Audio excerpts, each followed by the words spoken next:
Hello all. Here I Komal Sharma welcomes you all at our YouTube channel Gargi Classes. So onwards now on each Saturday I will be uploading or discussing all about the questions which have appeared in our last few years exam of NET JRF English Literature. As we all know, though our syllabus have changed from last couple of years, still we have questions from our last year papers which may relevant to our new syllabus because the topics have changed, not the creators of the creations at all. So all right, here I'll be discussing the quizzes or the questions which have been appeared in June 2012's paper second. All right, earlier the the English literature paper was divided into two parts, the paper second and the paper third. Paper second consists 50 questions and paper third 75 questions. Now, and according to new syllabus, there is only one paper, paper second of English literature, which consists 100 questions. All right, and the first paper is all about the general question paper. So all right then, so today we will be going to begin the series of quizzes from June 2012 until now. All right then, so here I'm moving. So our first question is to refer to the unresolvable difficulties a text may open up. Derrida makes use of the term. So here Derrida used a particular term. He referred to the unresolvable difficulties a text may open up. So what term have been given by Derrida to unresolvable difficulties a text may open up? So we have the four options here: aporia, difference, erasure, yes, supplement. So just pause the video and think about one among these four options. Which one is the right one? Alright then. So here our right option is aporia. The meaning of aporia means a particular term which we refer into a particular unresolvable difficulty of the text. While we have unresolvable difficulty into a text, at that time the text may open up with aporia, and this term was given by Derrida. He makes use the term Derrida. Derrida makes use the term aporium. So sorry. All right then, and the rest of these terms have been applied by the other theorist and for the other aspects or for other reasons too. So as you could see, this particular question, all according to our new syllabus, comes into the topic of literary theory, because these all are the theories which were given by the theorists. So here Derrida is a literary theorist who gives this particular term aporia to the unresolvable difficulty of a text may open up with aporia, of course. So this particular question comes into the topic of literary theory. All right then.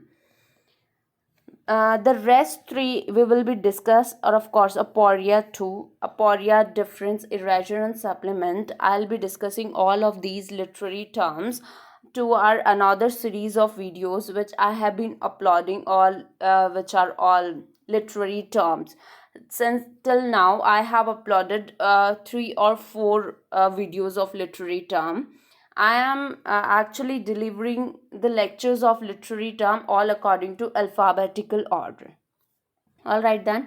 So just go to our just go to the playlist. There you will get to find this particular literary terms videos.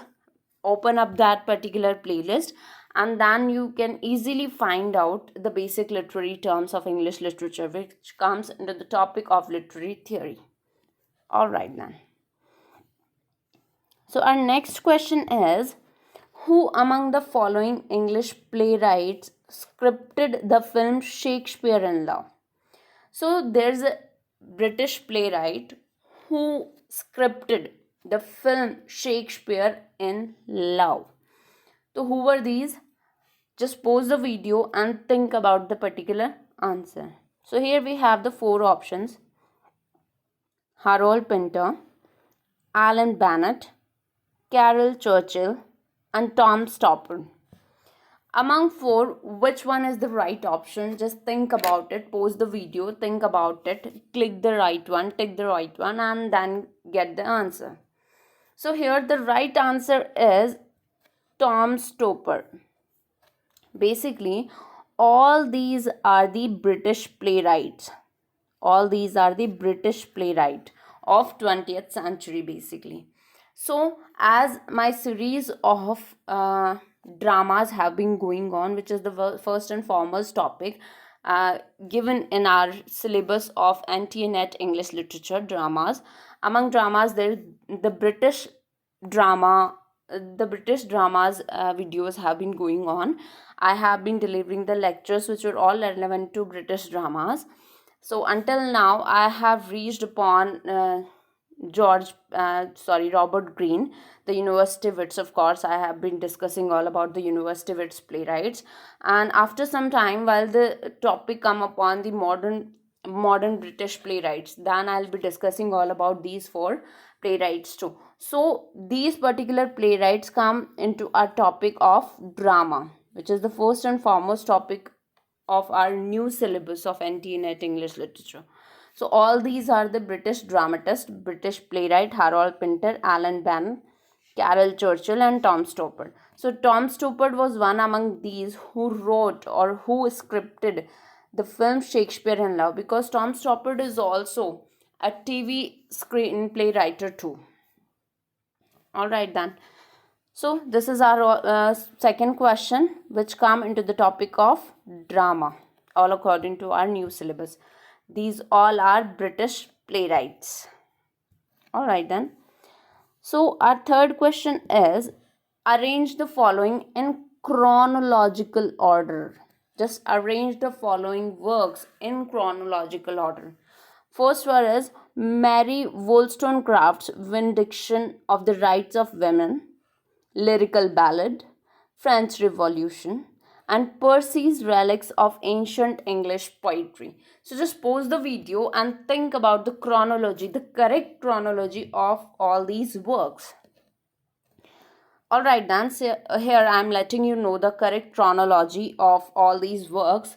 So here we have the first one is Percy's Relics of Ancient English Poetry. So this was written in 1765. I'm so sorry. This is written in 1765. Later on, we have the Lyrical Ballad, which is written in 1798. Then we have Mary Wollstonecraft's Vindication of the Rights of Women, which was written in 1792. And finally, we have the French Revolution, which happened in between 1789 till 1799. So you'll get the idea of 1799. Alright then. So first of all, there was the publication of Percy's Relics of the Ancient English Poetry, the first one. Second one is Mary Wollstonecraft's, I'm so sorry. Later on, as French Revolution happened from 1789 till 1799, so we will take this particular one, French Revolution, which happened between 1789 till 1799. So on second, this French Revolution happened. Then we have Mary Wollstonecraft's Vindication of the Rights of Women, which published in 1792. And finally, we have the Lyrical Ballad, which published in 1798. So here we have this perfect chronological order of all these works. Alright then. And all these are the prose writings which were written by the poets and the prose writers too. Alright. So this particular question or these works come into the genre of prose non-fiction. are prose non-fiction works. All are these, which is a given topic into our new syllabus. All right then. So Mary Wollstonecraft's Vindication of the Rights of Women, lyrical ballad, which is written by Wordsworth and Coleridge together. French Revolution, which happened in France in between 1789 to 1799, and there is the publication of Percy's Relics of Ancient English Poetry. So these all come into the topic of prose writings, all according to our new syllabus. All right then. So we got the correct chronological order here. First of all, this one. I'm so sorry. First of all, this one, Percy's Relics of Ancient English. I am again repeating. Then we have French Revolution, happened in 1789. Then we have Mary Wollstonecraft's Vindication of the Rights of Women, 1792. And then finally the lyrical ballad. Okay then. So hope you would get to know the correct chronological order of all these given works. Now we have the fourth question here.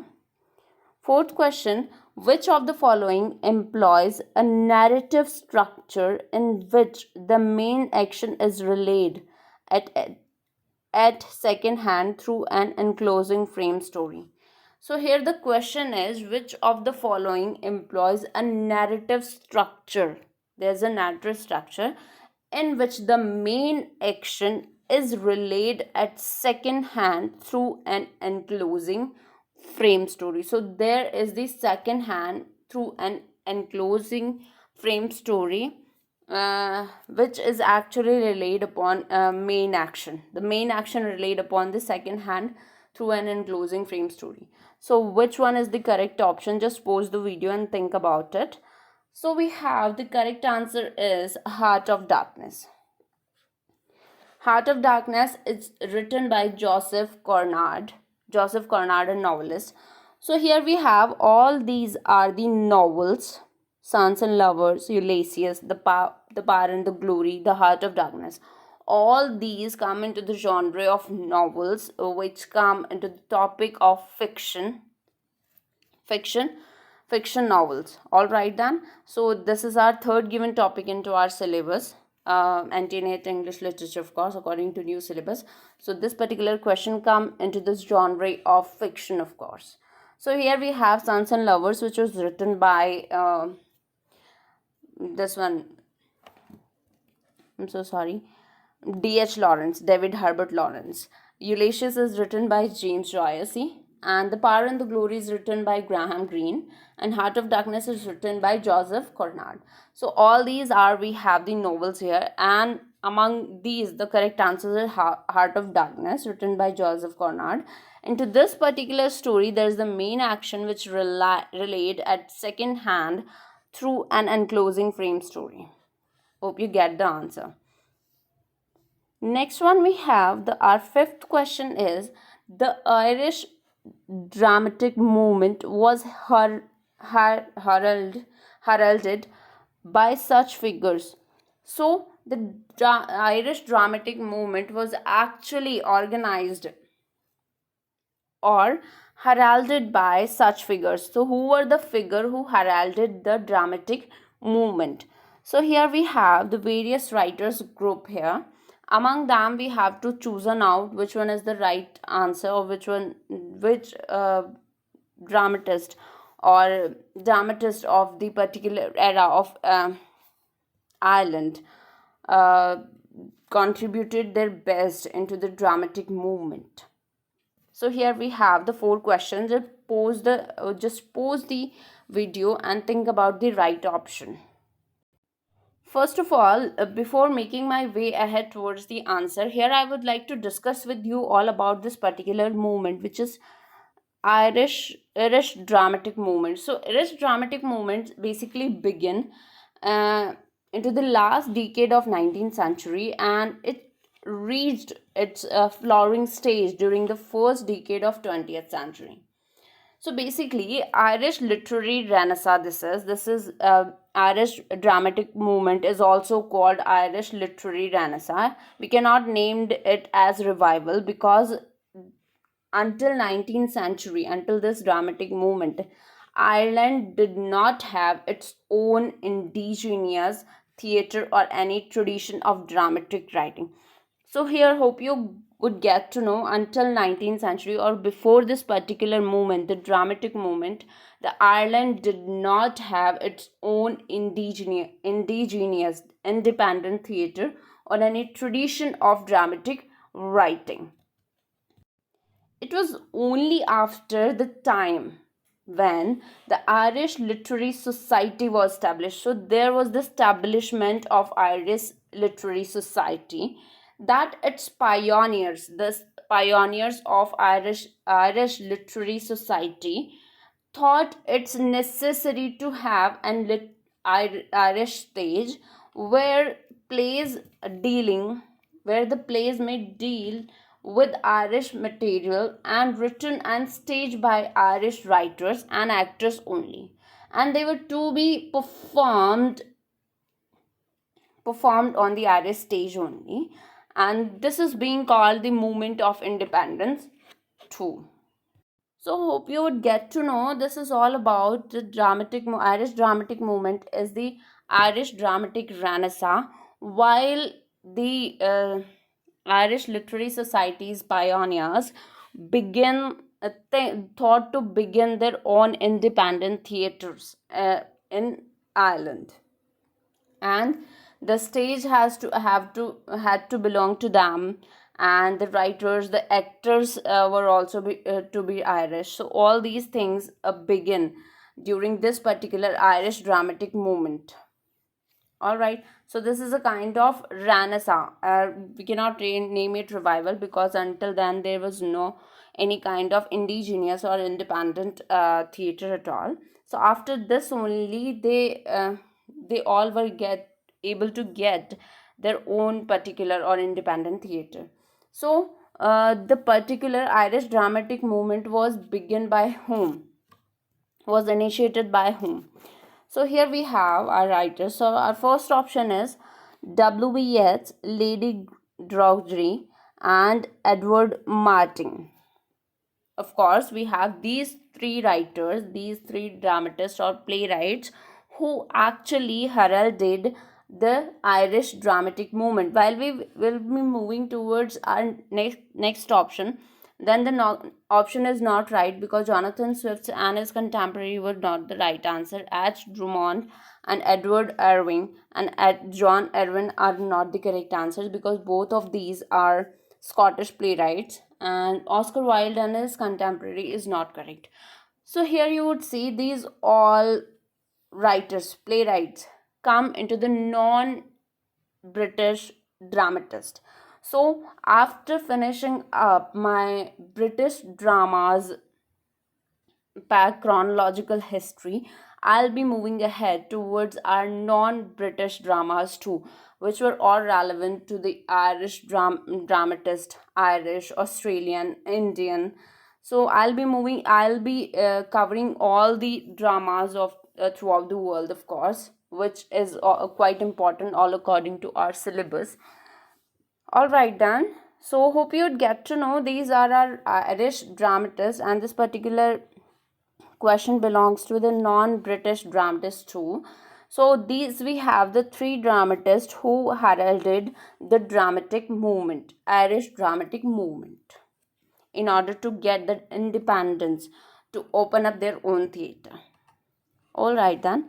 Here we have the sixth question. So in sixth question, which poem by Chaucer was written on the death of Blanche, wife of John of Naught? So there is his friend, Chaucer's friend, John of Naught, whose wife, Blanche, upon her death, which poem was written by Geoffrey Chaucer? Geoffrey Chaucer was a well-renowned writer of English poetries, of course.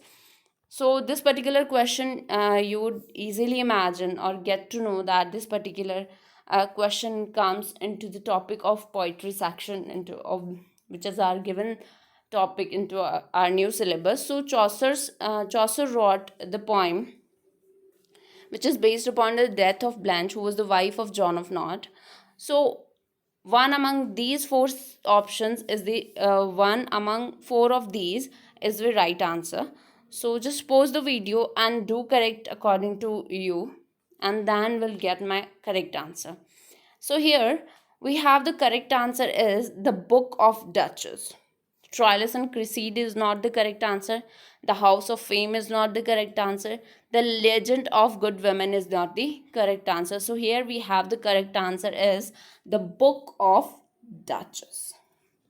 Alright, all these four poetries were written by Geoffrey Chaucer himself. Though these were the translations, might be from Italian, French, and English too. Among these, there were no translation of English poetries at all. These were written whether in Italian, whether in French. All right, then. So here the Book of the Duchess is the correct answer, which was written by Geoffrey Chaucer on the death of Blanche, the wife of John of Naught. So here this particular questions comes into the genre of poetry, which is a given topic of our new syllabus of NET English Literature. All right then. So our seventh question is that the tragedy of the Pharex and Porrex is the other title of.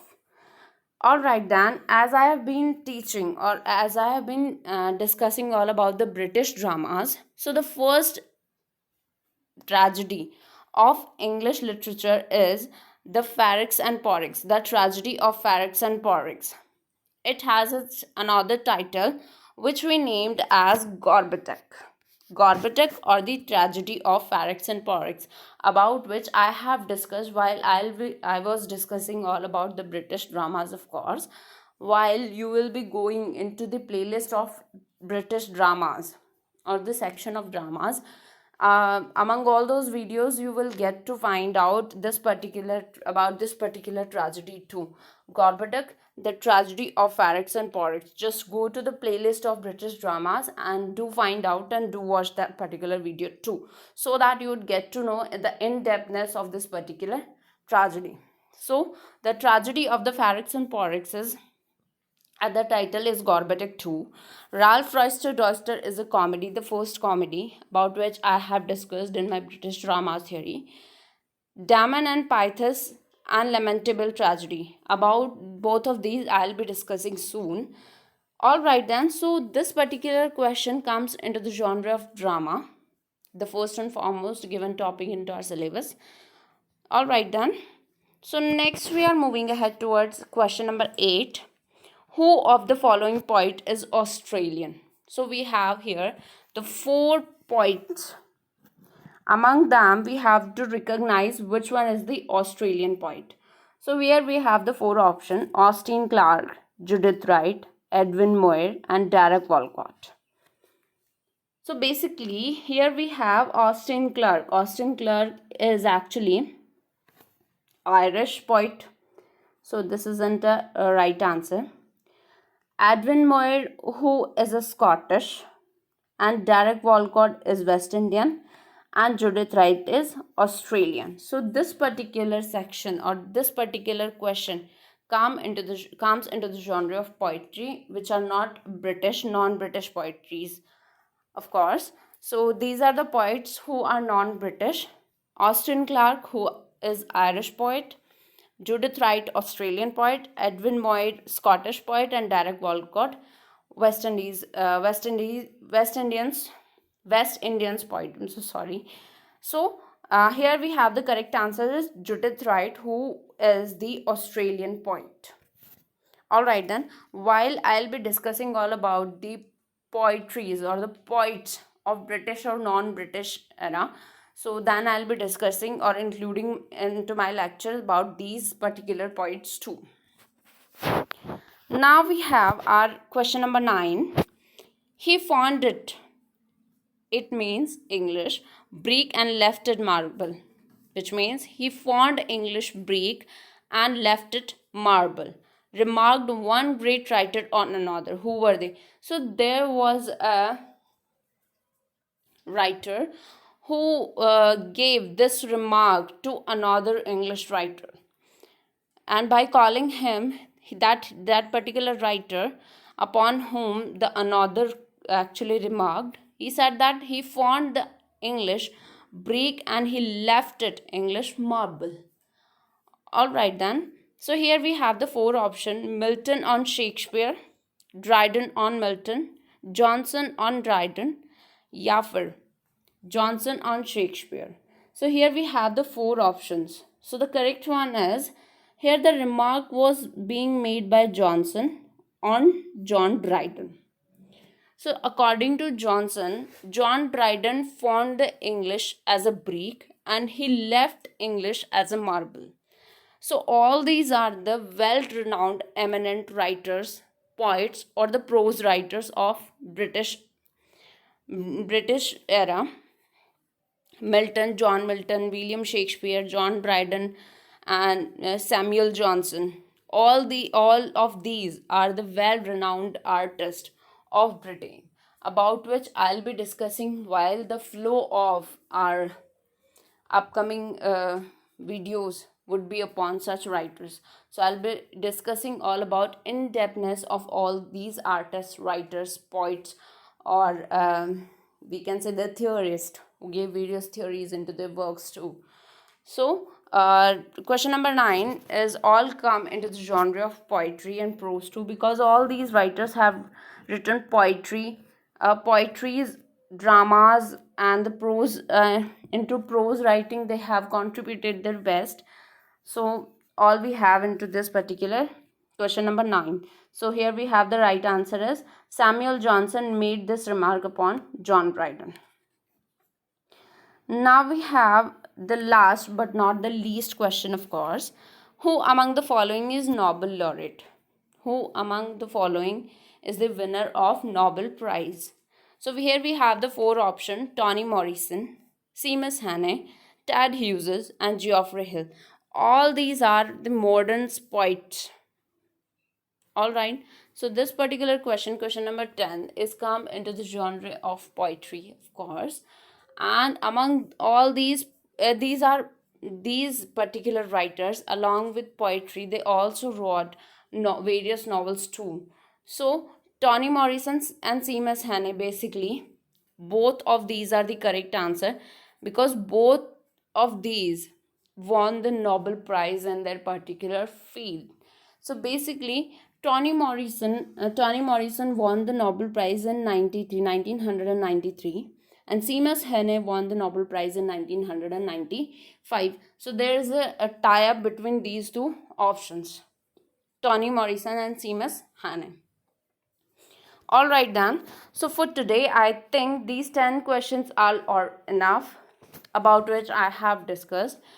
Still, if you have or if you find any kind of a mistake into this particular video, or you want to ask me something regarding all these 10 questions, you can comment me directly upon our email ID, which is gargiclasses.edu@gmail.com.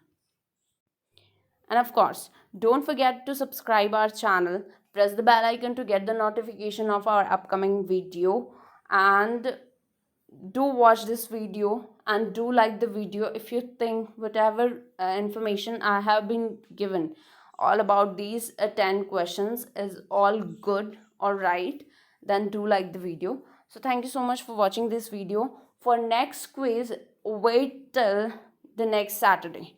Thank you.